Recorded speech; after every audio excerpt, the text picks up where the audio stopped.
Nous bénissons nos bien-aimés qui nous regardent partout dans le monde. Que la grâce de Dieu soit sur eux.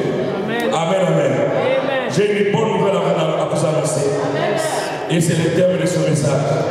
Le Seigneur m'a parlé de dire à quelqu'un, il y a toujours une deuxième chance. Amen. Donc j'ai dit à quelqu'un, il y a toujours une deuxième chance. Amen. J'ai dit à quelqu'un, il y a toujours une deuxième chance. Amen. J'ai dit à quelqu'un, il y a toujours un deuxième chapitre. Amen. Il y a toujours un nouveau chapitre dans la vie. Amen. Hier, peut-être que ça n'a pas marché, mais avec Dieu, il y a une deuxième chance. Yes. Oh, peut-être que tu as fait 30 ans, tu as 40 ans, rien n'a marché dans ta vie. Laisse-moi te dire que les jours à venir peuvent encore être meilleurs. Amen. Peuvent encore être bénis. Même si dans ton mariage, tu as passé des temps difficiles, laisse-moi te dire, il y a encore une deuxième chance. Amen. Il y a encore une deuxième chance avec Dieu. Amen, amen. Ça c'est le thème de notre message. Il y a encore une deuxième chance. Cela veut dire que Dieu peut encore faire quelque chose pour toi. Dans la Bible, dans le livre d'Ésaïe, Dieu classifie notre vie en deux parties. Une première partie qui est remplie des anciens événements et une deuxième partie qui est fixée sur le futur. Et Dieu dit ceci, la première partie, même pour lui, Dieu lui-même, ça a toujours été difficile. La première partie de notre vie a toujours été une partie des échecs, une partie où les choses ne marchent pas convenablement. Il y a des événements malheureux qui arrivent et qui des fois nous fait perdre notre espérance. Alors Dieu dit dans le livre d'Ésaïe, même si notre première partie de la vie a été une vie médiocre, un cycle très médiocre, ou bien des saisons très difficiles, ne vous souvenez plus des événements passés. Ne vous souvenez plus des événements passés. Et Dieu ne se limite pas là. Alors Dieu se tourne vers le futur. Il dit alors voici, je vais faire quelque chose de nouveau. C'est-à-dire votre deuxième partie de vie, il y a quelque chose de nouveau qui doit arriver. Il dit je vais faire toutes choses nouvelles. Amen, amen. Il dit même si vous vivez dans un désert, alors je mettrai des fleuves d'eau dans le désert. Il dit je vais changer le désert en fleuve d'eau. Amen, amen. Alors bien aimé, écoutez-moi très bien. Avec Dieu, il y a toujours une deuxième chance. Il y a toujours une deuxième opportunité. On peut encore recommencer à zéro. Amen. Cela veut dire que c'est encore possible avec lui. Amen. C'est toujours possible avec lui. C'est la vérité. Est-ce qu'il y a quelqu'un qui est béni? Amen. Donc je vais dire à quelqu'un, là où tu vois que ça c'est fini, Dieu peut te dire que ça commence. Amen. Parce que la sagesse de Dieu n'est pas comme la sagesse des hommes. Les hommes regardent à l'apparence, mais Dieu regarde à ce qui est caché. Amen. Or, ce qui est caché, c'est ce qui est précieux. Bien aimé, personne ne peut prendre son bijou ou bien ses diamants et le mettre quelque part au salon, là où les enfants peuvent jouer avec ça. Il va les cacher dans un coffret. Ainsi, on parle de coffre fort. Parce que tout ce qui est caché, tout ce qui est précieux est bien protégé. Alléluia. Même nous-mêmes, les gens sur la terre, regardez la manière dont nous nous habillons. Tu peux te déshabiller, mais il y a des parties du corps que nous protégeons. On ne peut pas laisser ces parties comme ça dehors, à moins qu'on soit un peu cinglé, à moins qu'on soit un peu, je ne sais pas comment. Amen, comme disent les Angolais, maloukou. À moins que tu sois maloukou, là tu peux marcher comme ça sans habit. Pourquoi? Parce que ces parties-là sont les parties qui donnent la vie, sont les parties les plus importantes. C'est pour cela que Dieu les a cachées. Amen, amen. Même quand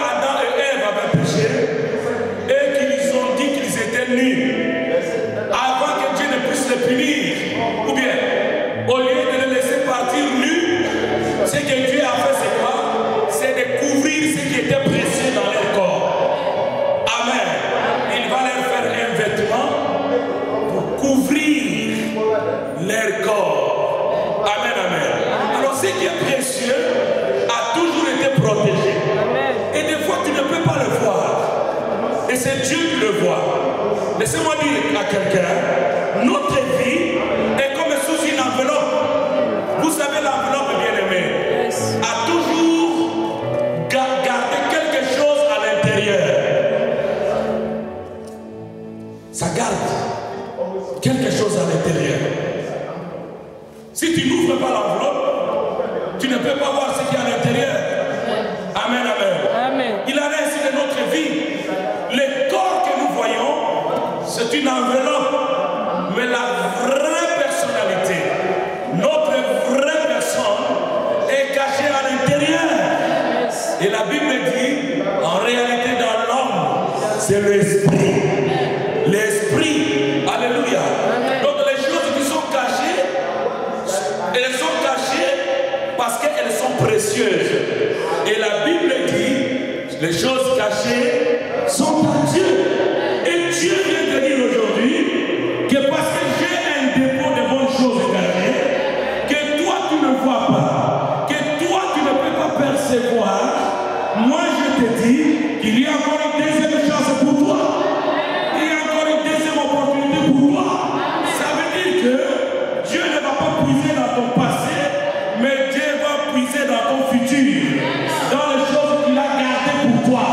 Les choses que l'œil n'a point vues. Les choses que l'oreille n'a point entendues. Les choses qui ne sont même pas montées dans les cœurs de l'homme. La Bible dit que ce sont les choses que Dieu a gardées pour nous. Amen, amen. Oh, j'ai dit à quelqu'un, j'ai un dépôt avec Dieu. J'ai un magasin de grâce avec Dieu. J'ai un dépôt de gloire avec Dieu. Alors si tu ne dis pas amen, moi je dis amen à ta place. Tu as un dépôt de grâce avec Dieu. Tu as un dépôt de joie avec Dieu. Tu as un dépôt de paix avec Dieu. Si aujourd'hui ça ne marche pas, non, laisse-moi te dire qu'il y a encore une deuxième opportunité.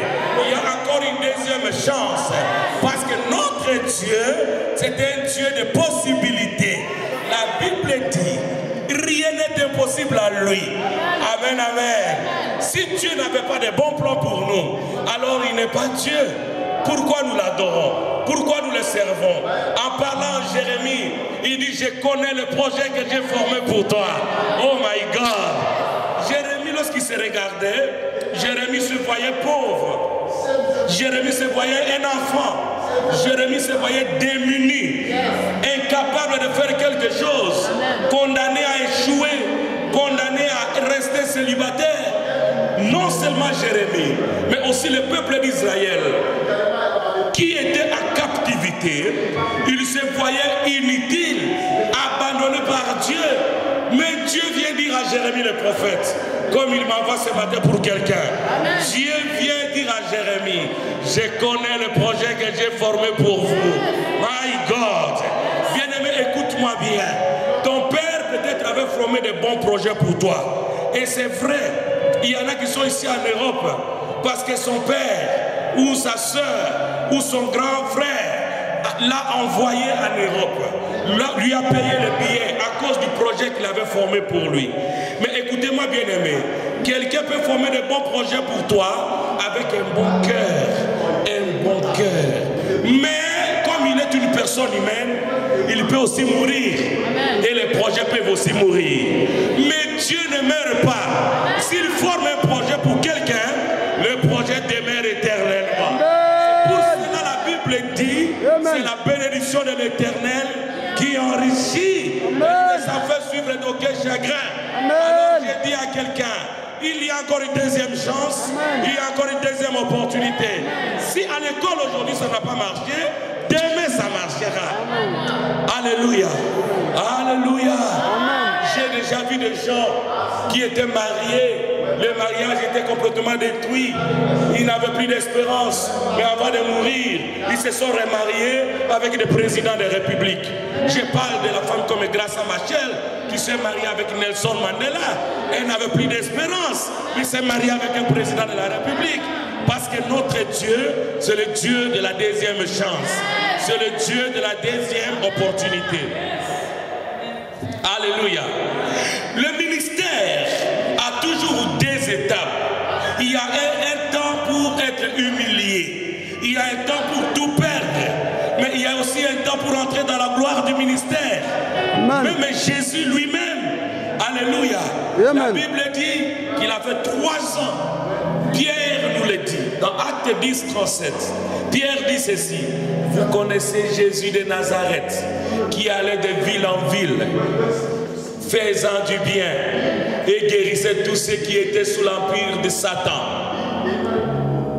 Parce que Dieu était avec lui. Et il dit, il ajoute, on l'a crucifié.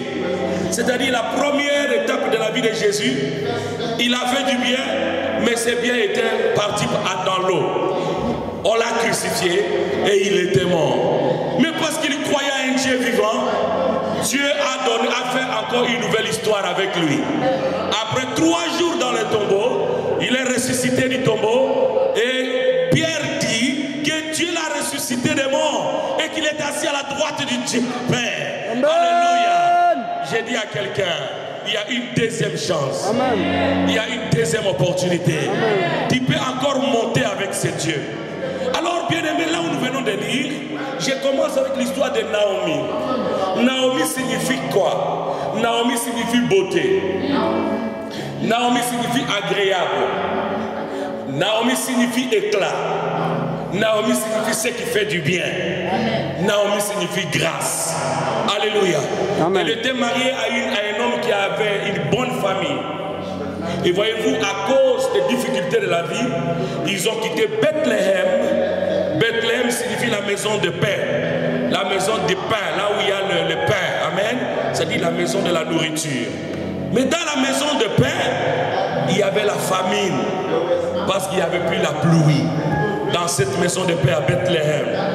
J'étais en Israël, Bethléem c'est en Palestine. Amen, amen. C'est dans le territoire palestinien. Là où Jésus est né. Amen, amen. Voilà, donc c'est là-bas, dans ce côté-là que Jésus a grandi. Et ils sont partis à Moab, le pays de la malédiction. Amen. Amen. Et quand ils sont allés là-bas, ils avaient tout perdu. Le mari de Naomi était mort. Ses 2 enfants sont morts. Et Naomi n'avait plus rien. Alors les gens, Naomi dit, ne m'appelez plus Naomi. Ne m'appelez plus Naomi. Ne m'appelez plus grâce. Parce que tu vois, j'ai tout perdu. L'Éternel a agi contre moi. Laissez-moi vous dire, bien-aimé, Dieu n'est pas un Dieu méchant. Est-ce que c'était Dieu qui avait dit à Naomi d'aller à Moab? Ce n'était pas Dieu. Beaucoup de choses qui nous arrivent, c'est parce que nous écoutons nos cœurs au lieu d'écouter l'ainsi dit l'Éternel. Les gens se marient par sentiment. Les gens font des affaires par sentiment. Les gens sont dans les ministères par sentiment. Les gens prêchent par sentiment. Parce que les autres le font. Parce que l'apôtre guérit le malade. Et lui aussi, il doit imposer les mains au malade. L'apôtre ne guérit pas par lui-même. Il guérit parce qu'il y a quelqu'un qui agit au travers de lui. Amen. Pour que toi tu puisses guérir, il faut que cette personne soit en toi aussi. Amen. Alléluia. Et il y a des gens qui n'écoutent pas Dieu. Et quand toi tu quittes la vision de Dieu, c'est toi qui vas perdre. Alléluia. Amen. Tu vas commencer à regretter. Bien aimé, laissez-moi vous dire, dans la vie, les choses ne seront pas toujours comme nous le croyons. Il y a un moment où les choses peuvent devenir amères, difficiles. Très difficiles même. Parce que Naomi dit, appelez-moi Mara. Mara veut dire amertume, difficulté. Alléluia.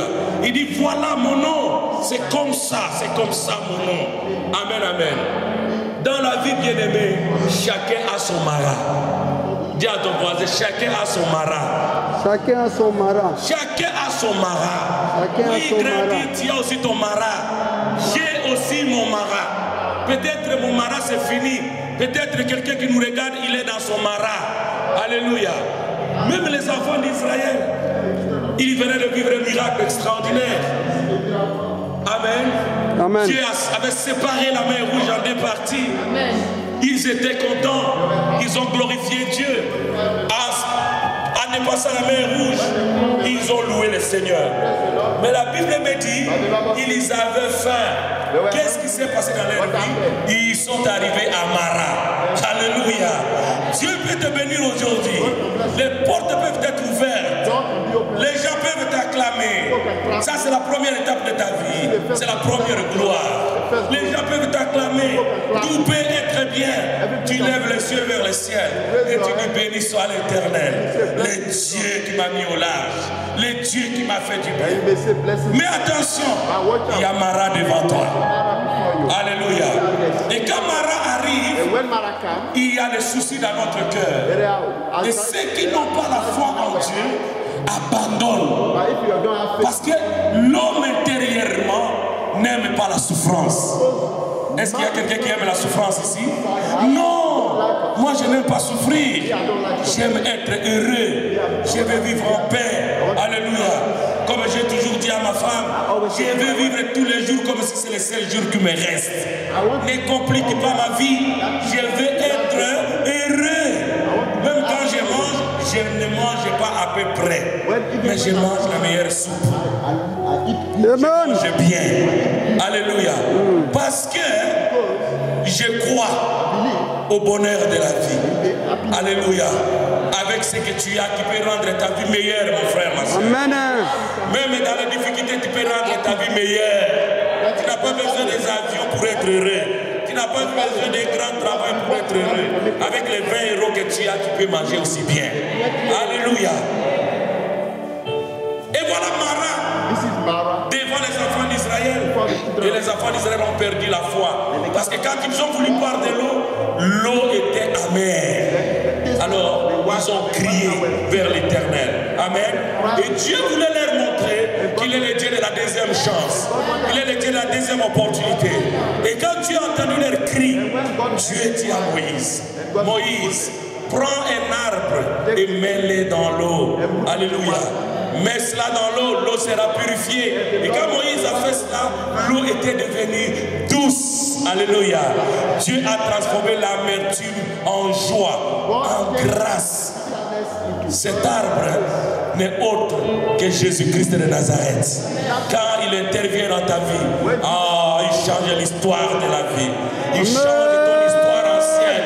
Il te donne un nouveau départ, un nouveau commencement, une nouvelle histoire avec lui. Alléluia. Mara se transforme en douceur. Et cette femme dit non, ne m'appelez plus grâce, appelez-moi seulement amertume. Ainsi nous avons des gens, même dans l'église. Laissez-moi te donner un conseil. Dans une famille, on peut toujours avoir des petits problèmes. On peut avoir des incompréhensions. Mais ce n'est pas notre vie. On doit chercher la paix.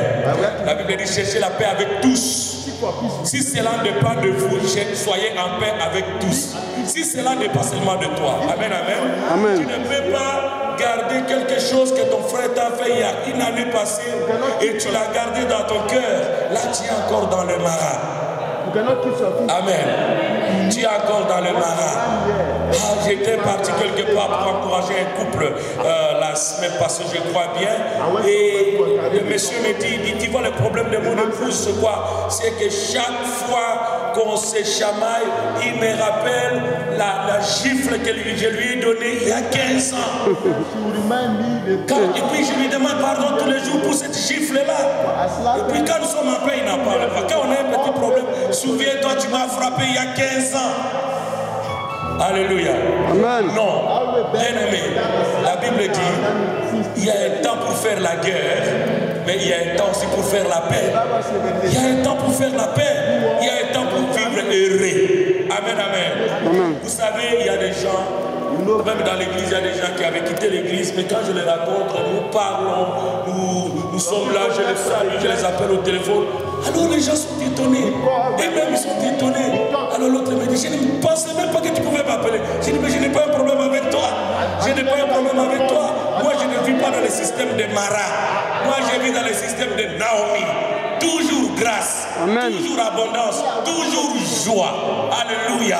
Amen. Est-ce qu'il y a quelqu'un qui comprend ce message? Bien-aimé, écoutez-moi bien. Et nous voyons cette Naomi confesser les choses que Dieu ne voulait pas entendre. Non.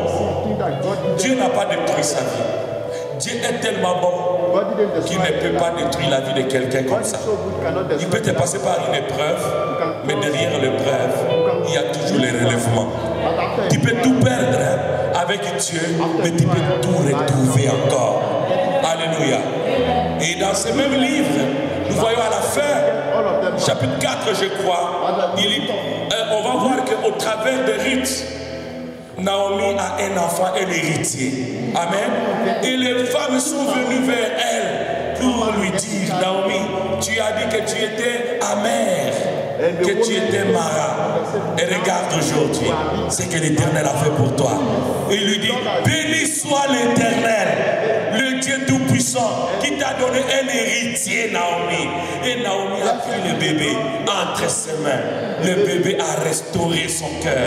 Oh, je prie le Seigneur que Dieu fasse un miracle pour toi, qui va te restaurer cette fois-ci, qui va restaurer ton âme à l'intérieur de toi, qui va guérir les blessures intérieures que personne ne peut voir, que personne ne peut comprendre.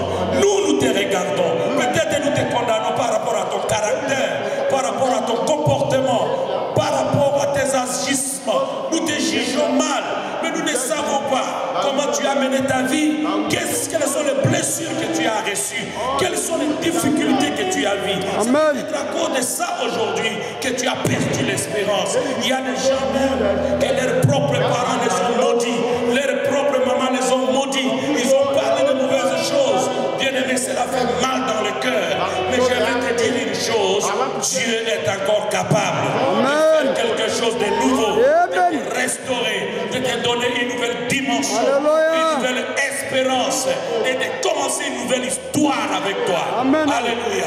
Alors ne parle pas comme Naomi. Ne dis pas ce qu'il a dit, je suis Mara. Non, non, non. Parce que ton Dieu, c'est le Dieu de la deuxième chance. C'est le Dieu de la deuxième opportunité. Apôtre Paul dit, soyez mes imitateurs, comme je suis moi-même imitateur de Christ. Bien aimé, vous connaissez ma vie. Je suis un homme qui a beaucoup souffert dans la vie. À l'âge de, je crois, de 11 ans, je me suis séparé de mes parents pour aller étudier ailleurs. Et j'ai vu mes parents après plus de, je ne sais pas combien d'années. C'est juste là, quelle année là je suis parti, où j'ai vu mes parents. Je crois 2 ans passés, je n'avais que 11 ans. J'ai été avec des gens que je ne connaissais pas. Je n'ai pas connu l'affection de ma mère. Je n'ai pas connu l'affection de mon père. J'étais en train d'aller de gauche à droite. Je ne connais pas cette affection-là. Alléluia. Je ne l'ai pas connue. Et quand je suis parti en Afrique pour revoir ma mère, après beaucoup d'années, avec voir mon père, et quand j'ai vu ma mère et qu'elle m'a pris dans ses bras, vous savez, elle m'a pris, j'étais assis. Je voulais encore prendre le lait de ma maman. Parce que c'est ma mère à moi. Je voulais encore prendre ma mère. Je voulais sentir cette joie-là. Combien de gens aujourd'hui se tuent parce qu'ils n'ont pas cet amour-là. Ils n'ont pas senti cet amour-là. Et ils sont devenus des bandits dans la rue. Ils sont en train de voler. Ils se disent non, personne ne m'aime. Et ils sont devenus comme ça. Bien-aimé, laisse-moi te dire, s'il n'y a personne qui t'aime sur la terre, laisse-moi te dire qu'il y a un Dieu au ciel. Amen. Il y a un Dieu qui t'aime. Amen. Il y a un Dieu qui te comprend. Il y a un Dieu qui connaît tes faiblesses. Amen. Il connaît que tu es faible. Amen. Nous ne pouvons pas voir le cœur, mais Dieu voit le cœur. Amen. Il connaît les prières que tu fais en privé. Amen. Il connaît les choses que tu caches, que seul toi tu connais. Amen. Alors ce Dieu-là va agir dans ta vie. Amen. Par rapport au projet qu'il a formé pour toi. Amen. Alléluia. Amen. Tu avais un projet pour Naomi. Dieu voulait qu'au travers de cette femme, Ruth raconte un homme qui devrait devenir l'ancêtre de Jésus-Christ. Parce que c'est au travers de cet enfant-là que David est né. Et au travers de David, nous avons Salomon, et nous avons Marie, et nous avons Jésus-Christ de Nazareth. Quel projet, bien-aimé! Quel projet! Dis à ton voisin, ne sois pas étonné de me voir heureux. Ne sois pas étonné de me voir heureux. Il dit ne sois pas étonné de me voir grand. Ne sois pas étonné de Ne me sois voir pas grand. étonné de me voir béni. Ne sois pas étonné de me voir béni. Parce que tu as un projet pour moi. Parce que Dieu a un projet Tu as pour un moi. projet pour moi. Dieu a un projet pour moi. Alléluia. Amen. Alléluia. Alléluia. Et dans le livre de Genèse, nous avons une histoire sur Caïn et Abel. Ève avait eu des enfants. Et dans ce chapitre-là, 4, 25, verset 25, la Bible nous dit quelque chose de très important. Mais au premier et au deuxième verset, nous avons lu qu'il y avait Caïn et Abel. Les deux enfants ont grandi. Et ils ont fait la joie, la consolation de cette femme-là et de cet homme-là qui était chassé de la présence de Dieu. Alors vous savez, quelque chose s'est passé. Il fallait adorer le Seigneur. Oh, cette histoire d'adoration, cette histoire de culte a toujours divisé les gens. Alléluia. Ces enfants vivaient à paix. Ils vivaient en paix. Mais à cause des choses de Dieu, la mort est intervenue. Vous savez, quand vous arrivez dans une église et que vous voyez les gens se divisent, sachez bien que ça n'a pas commencé aujourd'hui. L'esprit de Caïn continue à œuvrer jusqu'aujourd'hui. Ils sont partis adorer le Seigneur. Et Dieu a été agréable à l'offrande d'Abel. Il n'a pas été agréable à l'offrande de Caïn. Mon frère, Dieu est Dieu. Amen. Dieu est Dieu. Moi, j'ai toujours dit aux gens, ne sois pas jaloux de quelqu'un. Parce que si Dieu veut le bénir, il va le bénir. Chacun a son appel. Chacun a son chemin. Amen, amen. Amen. Oh mon Dieu. Le problème des Noirs, hein, c'est la sorcellerie. La sorcellerie. Je vais tout avoir. Moi. Et comme ça, nous avons en Afrique, tu vas voir un mort. I believe that you can go forward. Amen. I believe that you can perform a miracle. Amen. I believe that the people can rejoice about you. Amen. Yesterday you were rejected, but today the Lord said, I've come for your restoration. Amen. I'm come to give you a new life, Amen. a new opportunity, Amen. a second chance. In Amen. the mighty name of Jesus Christ. Amen. Alléluia. Alléluia. C'est un Dieu de grâce. Combien de gens croient à la deuxième chance dans leur vie? Combien de gens croient à la résurrection? Oh, bien-aimé, laisse-moi te dire, nous sommes morts, mais nous sommes aussi ressuscités avec Jésus. Amen, amen. Ce que l'on voit aujourd'hui, ce n'est pas la vérité, c'est juste une réalité. Mais la vérité est cachée en Christ. Demain, les gens seront étonnés par rapport à la grâce de Dieu, par rapport aux bonnes choses que Dieu va faire. Non, j'ai dit Dieu va faire encore. Dieu va faire encore. Amen. Dieu va encore agir. Oh, alléluia. Il va entrer dans tes combats. Il va entrer là même où il y a la maladie. Il va entrer. Il va te guérir. Il va lever le cancer. Oh, j'ai vu des miracles. Amen. J'ai vu des guérisons. J'ai vu des gens témoigner. J'étais malade. Je suis guéri quand tu as prié pour moi. Je me réjouis de la vie. Oui, c'est un Dieu qui guérit le malade. C'est un Dieu qui donne le mariage à ceux qui étaient divorcés. La Bible dit, il donne la maison à celui qui était abandonné. Il donne une maison à celui qui était abandonné. Oh God. He can give you a new hope. He can give you a new hope. Even though people abandon you, but the Lord can do more for you. Amen. He can bring you from where you are to another dimension, to another level. The level of glory, the level of joy, the level of grace, the level of rapture in the mighty name of Jesus Christ. Because He is God Almighty. He is God. His name is Jesus. Nothing is impossible for Him. He's a miracle doer. He's a miracle performer. He's a miracle giver. He is a God. Alléluia. Alléluia. Alléluia. Amen. Oh, je commence à voir la foi de quelqu'un monter. Je vois la foi de quelqu'un. Je vois la foi de quelqu'un monter.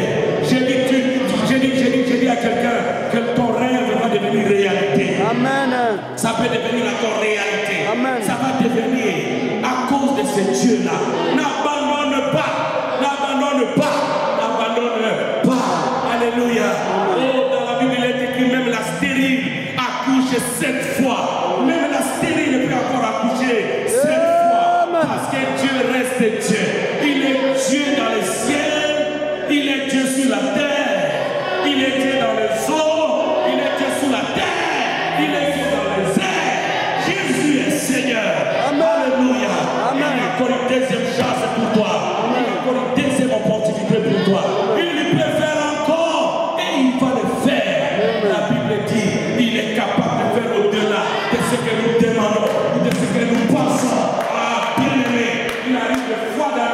que tu ne sais plus qu'est-ce qu'il faut demander. Des fois tu demandes et ton intelligence s'arrête quelque part. Mais là où tu t'arrêtes là, Dieu va faire au-delà. Tu lui demandes un mari, Dieu sait que tu as besoin des enfants, tu as besoin de maison, tu as besoin de tout. Il va faire au-delà. Alléluia. Amen. Tu n'as pas de bonne pensée, tu n'as pas une bonne vision, tu as une petite vision. Dieu va faire au-delà de ce que tu penses. Parce que c'est un Dieu de miracles. Non, bien-aimé, vivez la foi. Hey. Et vivez la foi. Voyez Dieu au-delà de vos petits moyens. Voyez Dieu au-delà de je ne sais pas, de ces pays, de je ne sais pas quoi. Voyez Dieu au-delà de votre salaire. Il peut faire au-delà de votre salaire. Il peut te rencontrer avec quelqu'un qui peut te bénir.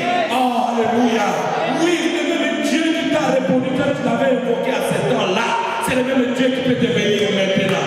C'est le même Dieu, mon frère. Dans ma Bible, il est écrit Jésus-Christ est le même hier, aujourd'hui et éternellement. Le même Dieu, le même Dieu, le même Dieu qui ne t'a pas abandonné quand tu étais malade. C'est le même Dieu qui peut te donner de l'argent aujourd'hui. Le même Dieu qui t'a donné des enfants. C'est le même Dieu qui te donnera le moyen de les éduquer. Le même Dieu, alléluia. Il va le faire pour toi. Il va le faire pour toi.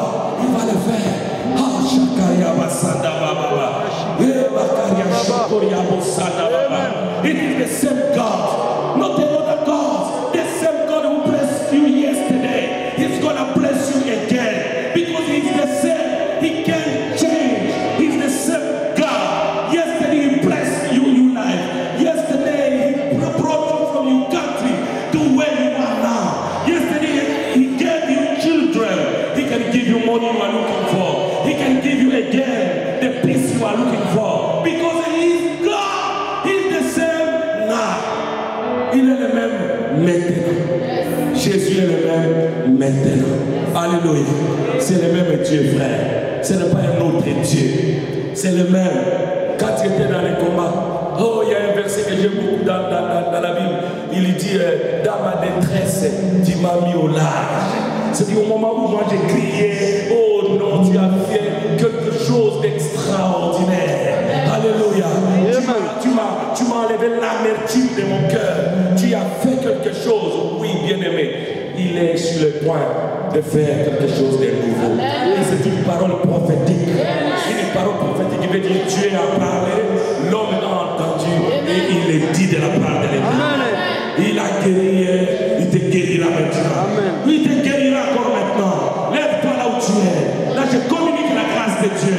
Le même Dieu qui a guéri les cancers dans cette église, il va te guérir, toi qui me regardes. Le même Dieu qui a donné le mariage aux femmes abandonnées, il va te faire remarier encore. Le même Dieu qui a chassé les démons dans la vie de beaucoup de gens, il va encore te délivrer. Il est le Dieu de la délivrance pour toi.